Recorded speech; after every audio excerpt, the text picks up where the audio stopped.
Romanos capítulo 3.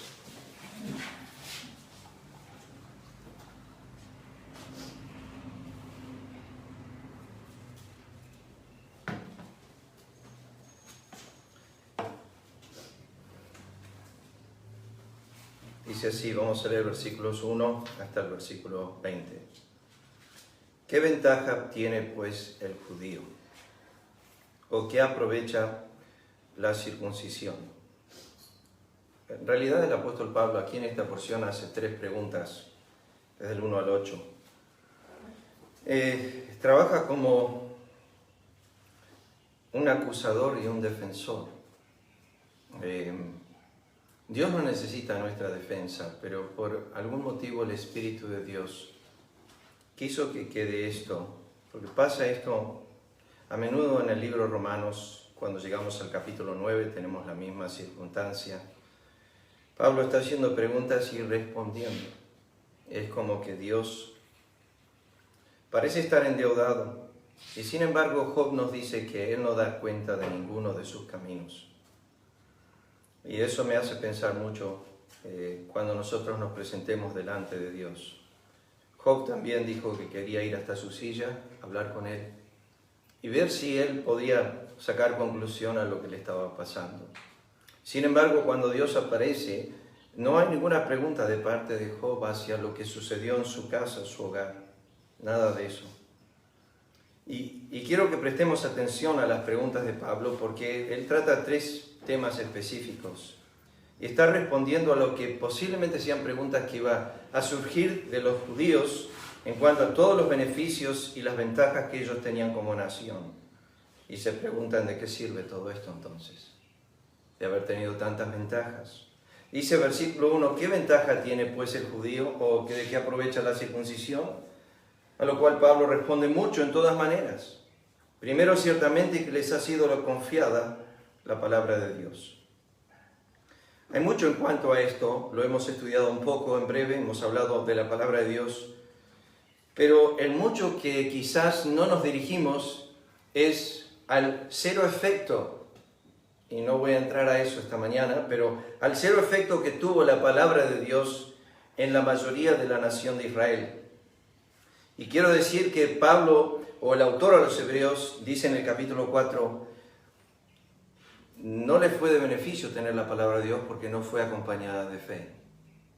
El oír la palabra de Dios no les benefició a ellos como nación porque no fue acompañada de fe en los que la oyeron. O sea que no tuvo el fruto que tenía que tener en la vida de la nación de Israel. Quizás podemos decir, no hubo otra nación que tuvo tanta abundancia en la palabra de Dios, pero sin embargo una nación que mostró tan poco efecto de ello. Llegó a ser tal que Dios en Cristo, a través de Mateo capítulo 21, dijo que iba a quitar lo que se le había dado a Israel y dárselo a una nación que produzca frutos. Entonces esto que Dios había dado a la nación de Israel, lo iba a perder. Y sépanlo que en el Nuevo Testamento hay muchas referencias a perder. Hay una en 3 de Juan que dice, cuídate que no pierdas el fruto, la recompensa o la corona que te está siendo otorgada. O sea que nosotros podemos perder cosas. A la iglesia de Sardis, Cristo le dice lo mismo, el hecho de tener que perder cosas. No las tenemos para siempre y por un mal uso de ellas, Dios comienza a sacarla de nosotros. Versículo 3 comienza con la segunda pregunta. Pues ¿qué? Si alguno de ellos, y esta es la frase importante a introducir el tema que Pablo va a introducir, dice algunos de ellos. Esa frase es tremendamente importante en el estudio de la siguiente pregunta. Han sido incrédulos. No está diciendo que toda la nación de Israel fue incrédulo, pero si alguno de ellos ha sido incrédulo. MacArthur lo divide en 3P, por así decir, en su bosquejo de este pasaje de capítulo 3, 1 al 8. MacArthur dice, primeramente, habla acerca de la palabra de Dios. Segundo, la promesa de Dios. Y tercero, la pureza de Dios. A lo cual Pablo va a defender. La palabra de Dios le fue dada como nación, no la aprovecharon. Segundo, la promesa de Dios. Y ellos están cuestionando la fidelidad de Dios. Y este es otro tema que aparece mucho en la Escritura, Dios cuestionado. Y no solamente Dios cuestionado por los impíos, Dios cuestionado por los justos. No sabemos de un ser tan recto que hace siempre todas las cosas bien, que sea más cuestionado que sea Dios. Dios es el ser más menospreciado del universo, pero uno de los seres más cuestionados del universo. Y si no, bajémoslo a la tierra y vistámoslo de carne y hueso y que camine entre nosotros, y cuando eso sucede y Él está caminando entre nosotros, como Cristo estuvo, hubo cuestiones sin parar.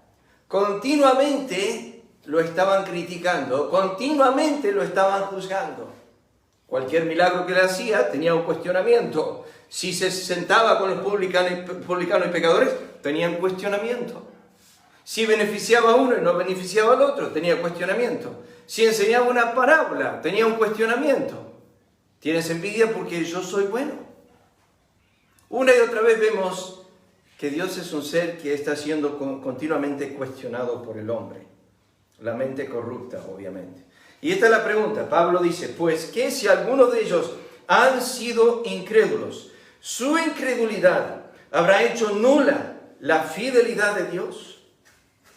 Ok, en estos 8 versículos, quiero que noten los 5 atributos de Dios. Primeramente se encuentra en el versículo 3 la mención de la fidelidad de Dios. Después enseguida Pablo va hacia un pasaje del Antiguo Testamento que es el Salmo 51 y responde de ninguna manera, Dios no ha sido infiel. Vamos a desarrollar eso. Antes bien, sea Dios veraz, todo hombre mentiroso, como está escrito, para que seas justificado en tus palabras y venzas cuando fueres juzgado. Me ha sorprendido el tema del juicio de Dios, cuán sencillo lo ha hecho para el día de la eternidad. En este sentido, por tus palabras, Cristo dijo, serás justificado, o por tus palabras, serás condenado. Proverbios dice, en la lengua está el poder de la vida y la muerte. Estaban en la presencia de Cristo. ¿Qué hizo Cristo? Se inclinó para escribir en tierra y dijo una frase, el que está sin pecado tire la primera piedra. Dice, desde el menor hasta el mayor, en realidad desde el mayor hasta el menor, dice la Biblia, salieron acusados por sus conciencias, no pudieron quedarse. Vamos a esto, no pudieron quedarse en pie. ¿Quién estará en pie delante de tu presencia? Pero escuchen bien, queridos hermanos, estaba oculto de carne, de huesos. Estaba en su humanidad, no en su gloria. No era la shekinah gloria de Dios que estaba reposando sobre el tabernáculo que causaba temor. No, estaba oculto, estaba entre ellos, parecía hombre como los demás, pero cuando habló era diferente. Esto es lo que dijeron los alguaciles cuando lo fueron a buscar. Ningún hombre ha hablado como este hombre. Este hombre habla diferente a todos. En Mateo, cuando estaba enseñando, dice que lo escuchaban y decían, habla con autoridad, no como los escribas y los fariseos. Tiene una forma de hablar que es impresionante. Es como cuando estaban por apedrear a Esteban. Dice, vieron en su rostro y no podían contra la sabiduría con la cual hablaba Esteban. Y vieron en su rostro como el rostro de un ángel, dice la Biblia. Y acá tenemos esto que dice, por tus palabras serás justificado y venzas cuando fueres juzgado. Le pregunté a mi esposa esta semana, ¿qué es eso de que él va a ser juzgado? Bueno, pasó por el juicio, ustedes saben, terrenalmente Jesús pasó por el juicio. Fue juzgado por los hombres. Todos los juicios que trajeron a Cristo fueron totalmente injustos. Todas las cosas, los falsos testimonios, trataron de engancharle en algo. Pero Pilato tuvo que decir al final de todos los testimonios, he aquí, no hallo pecado en él. Es un hombre justo. Los escribas y fariseos no encontraron nada de lo cual acusarle. Buscaban como buscaron en Daniel. Pero cuando trataron de encontrar algo en Daniel no lo encontraron. Y mayor que Daniel está aquí. Mayor que Jacob está con, mayor que Salomón está aquí, dijo Cristo, mayor que la justicia de Daniel. Ahí estaba el santo de Israel y buscaban manera de acusarlo. No había forma. Venzas cuando eres juzgado. Seguimos leyendo. Versículo 5. Si nuestra injusticia, segundo atributo, hace resaltar la justicia de Dios. Pablo menciona, primero, la fidelidad de Dios. Segundo, la justicia de Dios. Dice, si nuestra injusticia hace resaltar, esa palabra resaltar es la palabra que nosotros tenemos en el griego que significa mostrar. Déjeme decirles qué está diciendo Pablo aquí. Ya lo vamos a desarrollar, pero nuestra injusticia hace mostrar o resaltar. Es como cuando vamos a comprar un poco de oro para, qué sé yo, o para nuestra esposa, para alguien, para una fiesta. Cuando llegamos a la casa donde se vende el oro, lo que hacen usualmente es lo ponen en un paño negro, ponen algo negro y ponen el oro arriba. Y lo negro hace resaltar el oro. Y cuando tu injusticia lo único que hace es mostrar, resaltar la justicia de Dios. Dios puso un paño negro cuando esta misma palabra griega está en Romanos 5:8, que dice, mas Dios muestra su amor. ¿A dónde? En que siendo pecadores, basura, ahí resalta. Ahí es como que brilla, se magnifica el amor de Dios. Como la justicia de Dios se magnifica en nuestra injusticia y el amor de Dios en nuestra pecaminosidad, en que no merecemos nada de esto, en que somos indignos de todo esto. Sin embargo, este amor se brilla, tiene un brillo tremendo.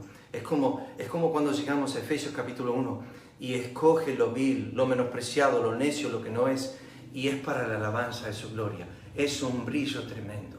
Es Dios siendo magnificado continuamente. Es lo que Pablo dice aquí. Versículo 5. Si nuestra injusticia hace resaltar la justicia de Dios, ¿qué diremos? ¿Será injusto Dios que da? Tercer atributo, castigo. La palabra griega es orge, que es la palabra ira.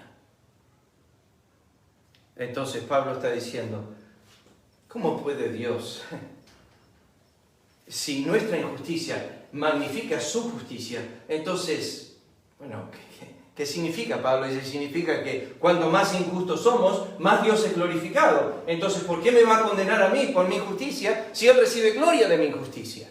Sin embargo, me condena. Y luego dice esta frase, versículo 5, hablo como hombre. En ninguna manera, de otro modo, ¿cómo juzgaría Dios al mundo? Pero si por mi mentira, acá viene el cuarto atributo de Dios. El primero, la fidelidad de Dios. El segundo, la justicia de Dios. El tercero, la ira de Dios, en versículo 5. El cuarto está en versículo 7, la verdad de Dios. Si por mi mentira, la verdad de Dios, y acá utiliza otra palabra que eleva, abundó, resalta y abundó para su gloria. Quinto atributo, la gloria de Dios. Que en realidad es lo que algunos llaman la suma de todos los atributos de Dios. Su gloria, de todas sus perfecciones. ¿Por qué aún soy juzgado como pecador? ¿Y por qué no decir, como se nos calumnia y como algunos, y acá viene la frase para mí tremenda, cuya condenación es justa? ¿No? Yo digo, ahí para mí se cierra todo. No pienses por un momento que cuando se introduce el tema de la justicia de Dios en Génesis 18, se introduce cuando parece ser que Dios va a condenar sin misericordia algunas ciudades, a lo cual Abraham intercede por un sobrino que tiene ahí en esa ciudad que se llama Lot. Y Abraham dice, el juez de toda la tierra no va a hacer lo que es justo. Y Dios dice, sí, vamos a hacer lo que es justo. Entonces Abraham dice, si hubiera 50 justos en la ciudad, ¿la destruirías? No. No. Si hubiera 40, ¿la destruirías? No. Si hubiera 30, no. 20, no. 10, no. y dejó de bajar Abraham. Había uno solo, la Biblia dice. Pero Dios sacó a la esposa de Lot y a sus 2 hijas de ese lugar, y sin embargo no nos dice la Biblia que eran justos, porque la Biblia se libró al justo Lot. Había solamente uno. Pero Dios no permitió que el fuego de su ira caiga sobre ese hombre, pero tampoco permitió que caiga sobre la esposa de Lot y las hijas de Lot. La Biblia dice que Dios no tomará por inocente al culpable. Pregunto esta mañana, ¿por qué estás acá escuchando entonces? ¿Eres inocente ante Él o eres culpable? Todos somos culpables ante Él. Entonces, ¿qué sucede si Él no toma por inocente al culpable? Si Él va a condenar a los culpables, ¿por qué no te condenó a ti y no me condenó a mí? Cuya condenación, dice Pablo, es justa.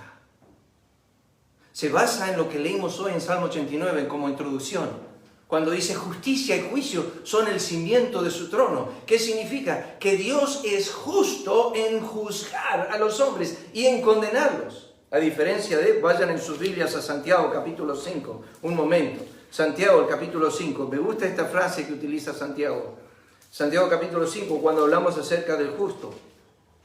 Versículo 6. Habéis condenado y dado muerte al justo, y él no os hace resistencia.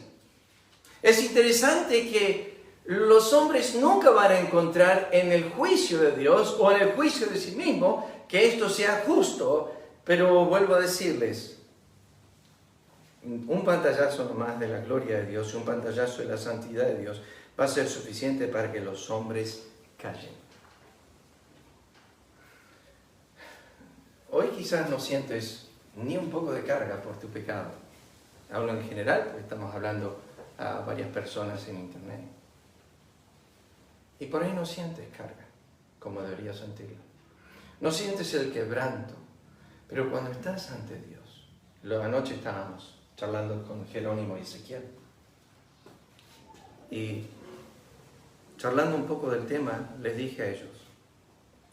Ezequiel me preguntó, ¿cómo sabes que yo estuve en oración? No, le dije, Ezequiel, se nota. ¿Por qué? Me dijo. Pues no puedes estar en el santuario de Dios y que no se manifieste de una forma o manera en tu vida. ¿Cómo sabes que yo estuve orando? Si tus actitudes de altivez no estuviste delante del trono, si tu actitud es de quebranto y sales de ese lugar viendo solamente una persona, ay de mí, ay de mí, ay de mí.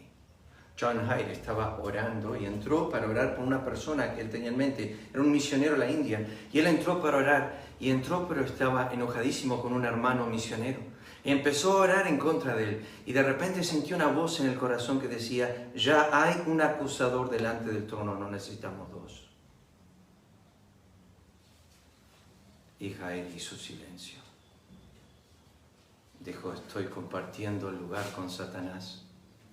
Ya hay un acusador delante del trono, no hace falta dos. ¿Quién acusará a los escogidos de Dios? Pero ahora si yo entro al trono y no veo con Isaías la gloria de Dios y no veo su santidad y tengo que salir de ahí diciendo, ¡ay de mí! Entonces, ellos simplemente me dijeron, ¿cómo me veo cuando estoy delante de Dios? Habéis condenado al justo y dado muerte a él, y él no os hace resistencia, dice la Escritura. 1 Pedro capítulo 3 dice, el justo por los injustos, pero la Biblia dice, la condenación de ellos es justa, y ellos lo saben. No hay cosa que los hombres no sepan cuando están delante de Dios. Ahora vamos a dejar la lectura ahí porque se me está yendo la hora. Quiero que noten conmigo el versículo 3. Versículo 3. Quiero volver a leer algunas cosas que mencionamos los atributos de Dios, pero déjenme decirles esto. Cuando Pablo está desarrollando este tema de las preguntas que hace, que él cree que los judíos van a decir y qué ventaja tenemos como judíos, y él dijo, bueno, la ventaja esencial es la palabra de Dios. Pero segundo, Pablo dice, ustedes están cuestionando la fidelidad de Dios. Déjenme simplemente decirles a qué se refiere el apóstol Pablo, primeramente con este tema de la fidelidad de Dios. El problema que recae en la doctrina de la fidelidad de Dios. Fíjense Filipenses el capítulo 1, versículo 6. Pasaje que usamos mucho cuando hablamos de la fidelidad de Dios en el Nuevo Testamento. Filipenses 1, versículo 6. Estando persuadido de esto, que el que comenzó en vosotros la buena obra, la perfeccionará hasta el día de Jesucristo. La pregunta que tienen los judíos en cuanto a la fidelidad de Dios es esta. En Romanos el capítulo 3, como leímos recién, en el versículo 3, dice esto: pues que si algunos de ellos han sido incrédulos, su incredulidad habrá hecho nula la fidelidad de Dios. Israel como nación está pensando en todas las promesas del rey. Están pensando en todas las promesas futuras. Y están diciendo que Dios va a dejar de ser fiel porque nosotros somos un poco infieles. Acá entran lo que nosotros llamamos los pactos condicionales e incondicionales de Dios para con su pueblo. Miren algunos pactos condicionales. Vayan a Génesis el capítulo 9, un momento. ¿Y qué es esto? Bueno, la diferencia entre un pacto condicional e incondicional es sencillo, pero a veces nosotros no lo entendemos. Y el pacto condicional es cuando hay, yo lo hago de esta manera, siempre lo he dicho de esta manera, hay dos voluntades. O sea, está la mía, está la tuya. Ese es el pacto condicional. Mi voluntad y la tuya. Y el pacto incondicional es con solamente está Dios en el pacto. Fíjense en Génesis, el capítulo 9. Miren este pacto incondicional de parte de Dios. Génesis, capítulo 9, versículo 8. Habló Dios a Noé y a sus hijos con él diciendo: he aquí yo establezco mi pacto con vosotros y con vuestros descendientes después de vosotros, y con todo ser viviente que está con vosotros. Ahora noten, el pacto es con los animales también. Aves, animales y toda bestia de la tierra que están con vosotros, desde todos los que salieron del arca hasta todo animal de la tierra. Estableceré mi pacto con vosotros, y no exterminaré yo más toda carne con aguas de diluvio, ni habrá más diluvio para destruir la tierra. Y dijo Dios: esta es la señal del pacto que yo establezco entre mí y vosotros y todo ser viviente que está con vosotros por siglos perpetuos. Hasta este momento en mi lectura no hay un si ustedes hacen. Esto lo llamamos el pacto, conforme a los teólogos, el pacto noético. El pacto que Dios hizo con Noé es un pacto condicional, incondicional. Pero los teólogos lo llaman un pacto general. No tiene nada que ver con salvación. No tiene nada que ver con redención. Tiene simplemente que ver con: no voy a destruir al hombre y a bestias con agua. Lo prometo. O sea que queda, es un pacto que Dios hace con sí mismo. Y dice: mirad, lo que hice en Génesis 6, no lo vuelvo a volver a hacer. ¿Por qué? ¿No lo merecen? Sí, sí, lo merecen. ¿Cómo sé yo eso? Vuelvan ahí a Génesis capítulo 8, atrás un momento. Génesis 8, versículos 21 y 22. Percibió Jehová olor grato, y dijo Jehová en su corazón: no volveré más a maldecir la tierra por causa del hombre, porque el intento del corazón del hombre es malo desde su juventud, ni volveré más a destruir todo ser viviente como lo he hecho. Dios dice: este es un pacto que yo hago, no lo voy a volver a hacer. Versículo 22. Mientras la tierra permanezca, no cesará la sementera y la siega, el frío, el calor, el verano, el invierno, el día y la noche. Dios hizo un pacto consigo mismo y con el hombre de que nunca más lo haría. Pero dice: el hombre sigue siendo el mismo, su corazón es malo, pero no lo voy a destruir como hice en Génesis capítulo 6. Me comprometo yo, Dios, a nunca más por los siglos de los siglos traer un diluvio sobre la tierra. Y mi pacto es con todo ser viviente. Es un pacto incondicional. Pero, Señor, yo sigo pecando. Sí, pero no te voy a destruir. Pero los animales también, no los voy a destruir. No voy a destruir nada. No voy a volver a destruir la tierra como hice. No lo voy a volver a hacer. ¿Y por qué lo hice? Porque los hombres son malos, Génesis 6, versículo 5. Pero no lo voy a volver a hacer. Pero los hombres siguen siendo lo mismo. Sí, los hombres no cambian. Pero yo me comprometo como Dios a mantener un pacto incondicional y que yo voy a perdurar ese pacto por siempre. Voy a ser fiel, aunque ustedes sean infieles. Yo voy a permanecer fiel por los siglos de los siglos, aunque ustedes son infieles.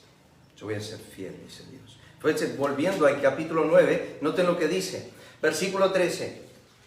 Mi arco he puesto en las nubes, el cual será por señal del pacto entre mí y la tierra.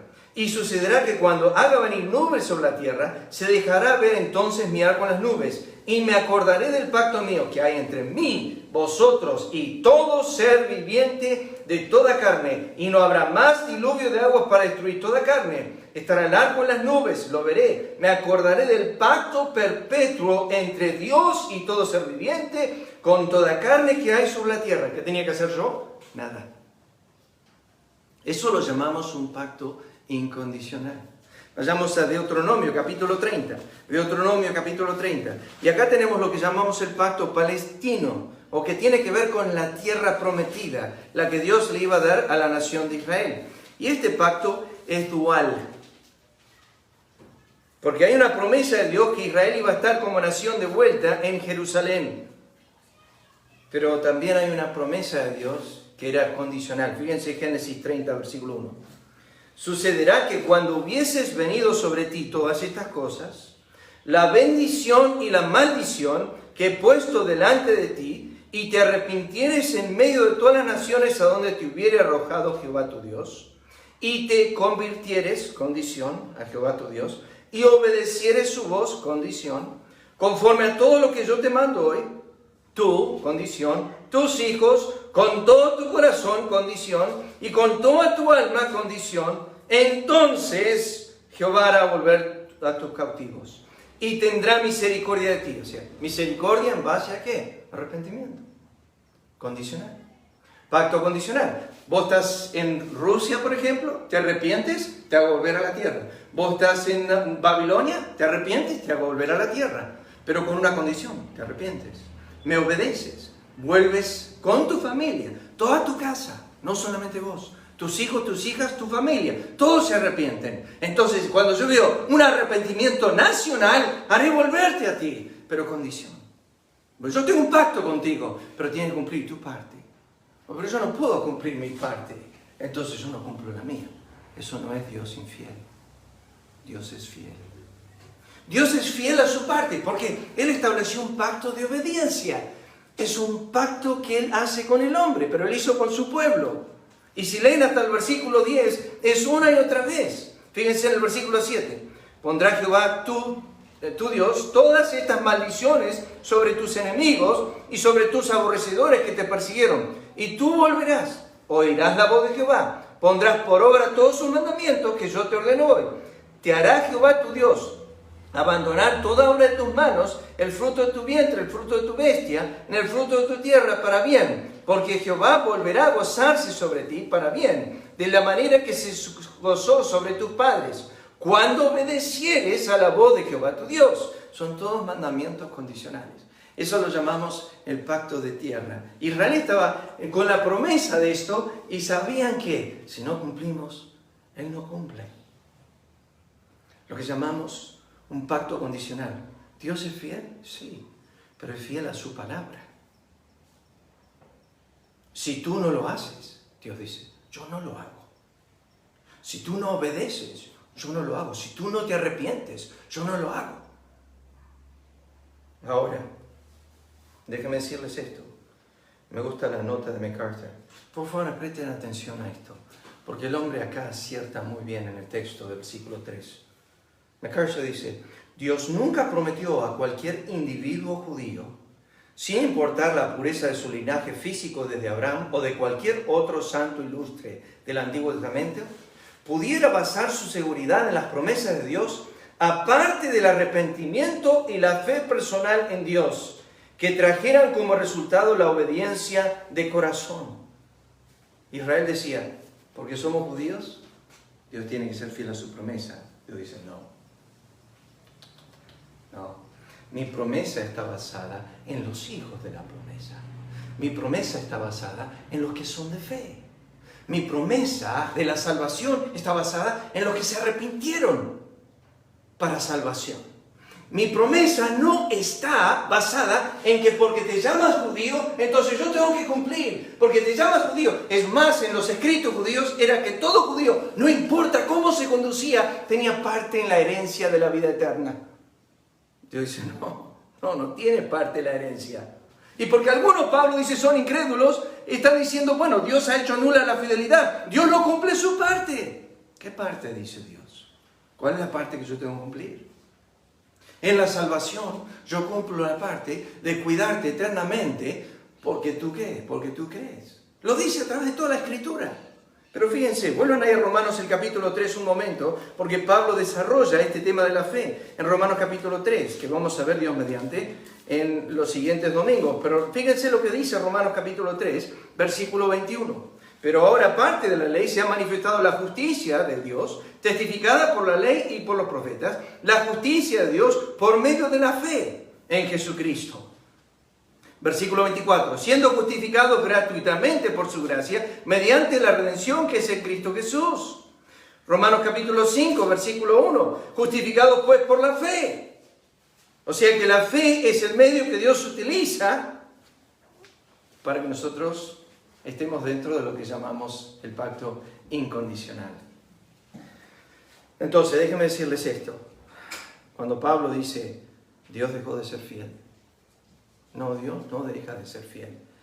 Pero depende el pacto. Si es un pacto incondicional o es un pacto condicional. En realidad, la teología de pactos dice que hay 8 pactos. Entre esos 8 pactos hay varios condicionales y hay algunos incondicionales. El pacto de Abraham es incondicional, el pacto de David es incondicional y el nuevo pacto es incondicional. Pero el pacto que Dios hizo con Moisés era condicional. Y Dios le dijo a Moisés, si ellos hacen, entonces yo haré. Pero si ellos no hacen, entonces yo no haré. Y por eso me gusta, vayan un momento a Hebreos el capítulo 6. Hebreos el capítulo 6, donde vemos Dios haciendo promesa a Abraham. Hebreos el capítulo 6. Dice en el versículo 13, porque cuando Dios hizo la promesa a Abraham, no pudiendo jurar por otro mayor, juró por sí mismo, diciendo, de cierto te bendeciré con abundancia, te multiplicaré grandemente. Cuando Dios dice eso, ¿alguien me puede decir dónde está la cláusula condicional? En el versículo 13, 14. De cierto te bendeciré, de cierto te multiplicaré. No hay ninguna cláusula. O sea que es un pacto incondicional. Dios dice, te voy a bendecir. Noten en el capítulo 8 de Hebreos, capítulo 8. Y acá resume Dios los 2 pactos, el antiguo y el nuevo. El antiguo se resume en el versículo 7, porque si aquel primero hubiera sido sin defecto, ciertamente no se hubiera procurado lugar para el segundo, hablando de los pactos. Porque reprendiéndolos dice, aquí vienen días, dice el Señor, en que estableceré con la casa de Israel y con la casa de Judá un nuevo pacto. No como el pacto que hice con sus padres, el día que los tomé de la mano para sacarlos de la tierra de Egipto. Porque ellos, ahí está el énfasis, no permanecieron en mi pacto. Yo me desentendí de ellos, dice el Señor. Israel puede decir, ¿para qué pasó? ¿Dónde está el Dios de la promesa? Y Dios dice, y te mira y dice, ¿y dónde estás vos que tenés que guardar tu parte? Y vos tragás y decís, no guardé mi parte. Pero yo tampoco tengo que cumplir la mía. Porque es un pacto condicional. Pero cuando llegamos al versículo 10, dice, por lo cual este es el pacto que haré con la casa de Israel después de aquellos días, dice el Señor. Noten el pacto cómo empieza. Pondré mis leyes en la mente de ellos. Sobre sus corazones las escribiré. Seré a ellos por Dios. Ellos me serán a mí por pueblo. Ninguno enseñará a su compañero, ninguno a su hermano diciendo conoce al Señor. Porque todos me conocerán desde el menor hasta el mayor. Porque seré propicio a sus justicias. Nunca más me acordaré de sus pecados y de sus iniquidades. Saben que en el griego aparece 5 veces yo. Le está diciendo, yo haré, yo pondré, yo escribiré, yo haré, yo haré. Es un pacto incondicional. Es Dios diciendo, yo haré todo. Tú no puedes hacer nada. No hay nada que tú puedes hacer para quebrantar este pacto y para frenarlo. Es un pacto incondicional, es el nuevo pacto. Pero el otro yo me desentendí. ¿Por qué? Bueno, no cuidaron mi pacto, no lo guardaron. Y Israel está acusando a Dios de ser infiel. El problema es que Dios no es infiel. En los pactos condicionales aparenta ser que Dios no cuida su parte, pero el problema es que yo no guardé la mía. Ese es el problema. A mí me gusta mucho Jeremías 31, cuando habla de un pacto sencillo que Dios tiene. Esta mañana no lo viste, no lo percibiste, pero anoche antes de acostarte, todo el día de 24 horas, Dios tiene un pacto. Y si hice un pacto con el día, hice un pacto con la noche. Oh, ¿saben cómo me gusta eso? ¿Cuánto lo he pensado, meditado eso? Dios tiene un pacto con el día y un pacto con la noche. Y Dios dice esto, si tú puedes destruir mi pacto con el día, eso es llegar al sol y apagarlo, y destruir mi pacto con la noche, entonces vas a poder hacer que yo deseche a este pueblo para siempre. Ese entra el nuevo pacto. El problema, ¿sabes cuál es? El problema es que Israel pensaba que por ser Israel iban a ser salvos. Y toman textos fuera de contexto, porque por ejemplo Pablo en Romanos capítulo 11 dice, todo Israel en un día será salvo. El problema es que ese todo Israel que era salvo será la generación a la cual viene el Redentor a salvar. No todo el pueblo a través de todos los siglos. Israel se fue perdiendo, porque fue confiando en su genealogía, fue confiando en una falsa ley, fue confiando en las cosas ceremoniales que tenía y nunca pusieron su fe en Dios y creyeron que Dios ahora está siendo infiel a su pacto. Y Dios dice, pero yo no soy infiel. En lo que es los hijos de promesa, todos son salvos. Pero en lo que son descendientes meramente de Abraham, no. Miren, esto para terminar, vamos a terminar con este punto. Pasan a Romanos capítulo 9. Acá Pablo lo cierra este tema que está diciendo en Romanos capítulo 3. O sea, la fidelidad de Dios ha sido nula porque hay algunos que no han creído y por ende Dios no cumple su parte. Fíjense Romanos capítulo 9, versículo 6. No que la palabra de Dios haya fallado, porque no todos los que descienden de Israel son israelitas, ni por ser descendientes de Abraham son todos hijos, sino en Isaac te será llamada descendencia. Y esto es, no los que son hijos según la carne son los hijos de Dios, sino los que son hijos según la promesa son contados como descendientes. Entonces, Pablo está diciendo esto, no juzguen a Dios en cuanto a la promesa, Él cumple lo que Él ha dicho. El problema es que no todos los que son judíos, no todos los descendientes de Abraham son hijos de la promesa, pero Dios cumple a los de la promesa. Dios guarda su palabra, Él es fiel. Y saben que estuvimos mirando algo del arco iris. Fíjense para terminar, vayan a Apocalipsis capítulo 4. Apocalipsis capítulo 4.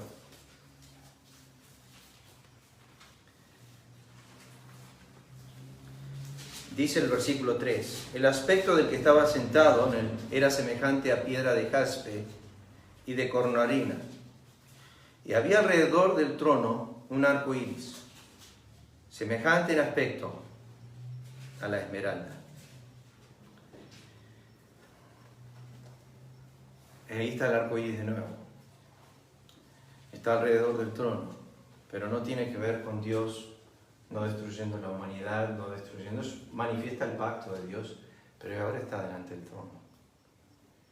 Y no sé quién fue este que dijo esto en 4.13. El aspecto del arco iris era como esmeralda.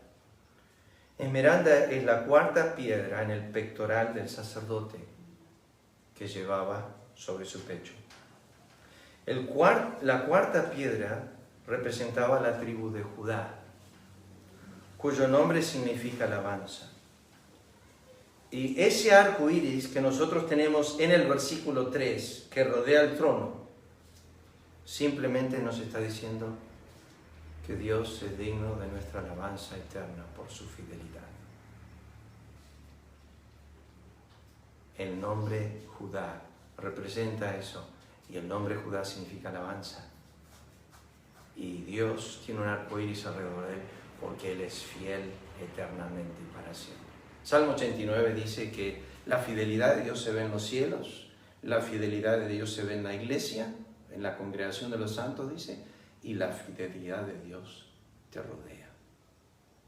En los cielos he puesto al sol y la luna como testigos, dice Salmo 89, de mi fidelidad, que nunca quebraré la palabra que sale de mi boca. ¿Para con quién? Para con los hijos de la promesa, para con el pueblo que es remanente. Y Israel dice, sí, pero yo soy judío. Sí, pero Dios dice, yo hice un pacto con los hijos de la promesa. Yo no hice pacto con todos los judíos. Y tú me estás acusando de infiel. No hay una gota de infidelidad en Dios.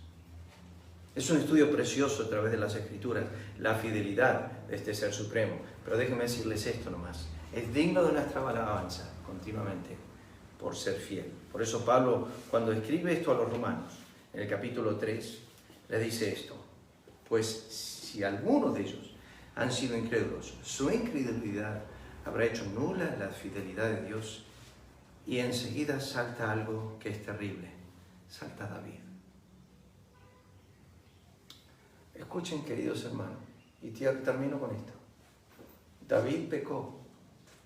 Era el rey de Israel y Dios había hecho un pacto de fidelidad con él. Pero esto es algo que la mayoría no quiere aceptar. Que Dios es fiel en bendecir y Dios también es fiel en maldecir. Como Dios es fiel en dar, Dios también es fiel en castigar. Y David dijo, Dios fue fiel. Y el Salmo 119 dice, en tu fidelidad me castigaste. No olvides que tan fiel es Dios para bendecirte, como también cuando sea necesario, es fiel para maldecirte. Es fiel para castigarte. Y Dios mantiene la fidelidad. Nosotros queremos que sea fiel para ser bueno. Y Dios dice, también soy fiel para ser malo, para el castigo, para la disciplina. Esos dos lados están en mí siempre. Y David dijo, mi judaísmo no frenó el castigo merecido de mi pecado. Y aunque no recibí como merezco, sin embargo me castigó Dios, porque Dios es fiel. Su fidelidad no solamente se ve en bendecir, sino también en maldecir. Y eso lo vemos a través de la Escritura. Vamos a orar. Nuestro Dios y nuestro Padre, gracias te damos por otra gloriosa mañana de resurrección que nos das. Ayúdanos a examinar estas preguntas de Pablo acerca de las ventajas que tenía la nación de Israel y que desaprovechó, los atributos de Dios que tenían para disfrutar y en realidad estaban condenando, criticando y juzgando como nación. Pedimos, Padre, que bendigas a tu pueblo, los que están escuchando, los que están aquí esta mañana. Gracias por poder permitirnos juntarnos una vez más. Gracias que todavía nos das la libertad de hacerlo. Gracias que no nos han cerrado las puertas. Y pedimos, Señor, que nos permita seguir congregando, no solo aquí, sino también en Bragado. Te agradecemos por todo, en el nombre de Cristo. Amén.